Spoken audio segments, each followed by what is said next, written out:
الحمد لله وكفى وسلام على عباده الذين اصطفى أما بعد فأعوذ بالله من الشيطان الرجيم بسم الله الرحمن الرحيم قال النبي صلى الله عليه وسلم ثلاث نفر يظلهم الله تحت ظل عرشه يوم لا ظل إلا ظله۔ پیغمبر علیہ السلام نے تین قسم کے اعمال والے افراد کا تذکرہ فرمایا۔ پیغمبر علیہ السلام فرماتے ہیں کہ تین آدمی یعنی تین اعمال کرنے والے تین آدمی ایسے ہیں، تین شخصیات ایسے ہیں کہ قیامت کے دن وہ اللہ تبارک و تعالیٰ کے عرش کے سائے میں ہوں گے، اور اللہ تعالیٰ کے عرش کے سائے کے علاوہ قیامت کے دن کوئی سایہ نہیں ہوگا۔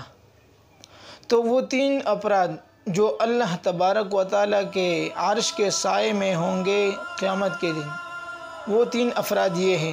پیغمبر علیہ السلام نے فرمایا کہ سب سے پہلے آدمی کا وہ ہے المتوضی فی المکارہ، کہ ناپسندیدہ حالات میں، بارش کے ایام میں، تکلیف کے وقت میں، اسی طرح دیگر مشکلات میں اللہ تبارک و تعالیٰ کے عبادت کے لیے وضو کرنا۔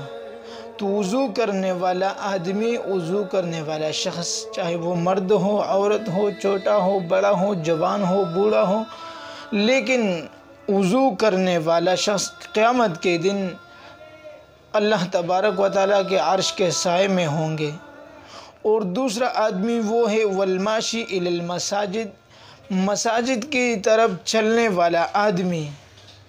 جو شخص وضو کر کے مسجد کی طرف جائے تو مساجد کی طرف چلنے والا آدمی قیامت کے دن اللہ تبارک و تعالیٰ کے عرش کے سائے میں ہوں گے۔ تو ماشی الی المساجد، مساجد کی طرف چلنے والا، چاہے وہ نماز کے لیے چلا جائے، چاہے علم اور تعلیم کے لیے، تعلیم اور تعلم کے لیے، سیکھنے سکھانے کے لیے، عبادت کے لیے، ذکر و اذکار کے لیے، یہ سب اس میں داخل ہے کہ مساجد کی طرف چلنے والا آدمی قیامت کے دن اللہ تعالیٰ کے عرش کے سائے میں ہوں گے۔ اور تیسرا آدمی وہ ہے ومطعم الجائع، ومطعم الجائع یعنی بھوکوں کو کھانا کھلانا۔ تو بھوکوں کو کھانا کھلانے والا آدمی قیامت کے دن اللہ تعالیٰ کے عرش کے سائے میں ہوں گے۔ اس کا مطلب یہ ہے کہ بھوکوں کو کھانا کھلانا، غریبوں کو، فقیروں کو، مساکین کو، اور ایسے حاجت مندوں کو اور ناداروں کو کھانا کھلانا، اور ان کو کھانے کھلانے کے لیے کچھ خرچہ دینا اور ان کی مدد کرنا۔ ایسا شخص قیامت کے دن اللہ تعالیٰ کے عرش کے سائے میں ہوں گے، اور اللہ تعالیٰ کے عرش کے سائے کے علاوہ کوئی اور سایہ نہیں ہوگا۔ تو کامیاب ہوں گے وہ لوگ جو قیامت کے دن اللہ تعالیٰ کے عرش کے سائے میں ہوں گے۔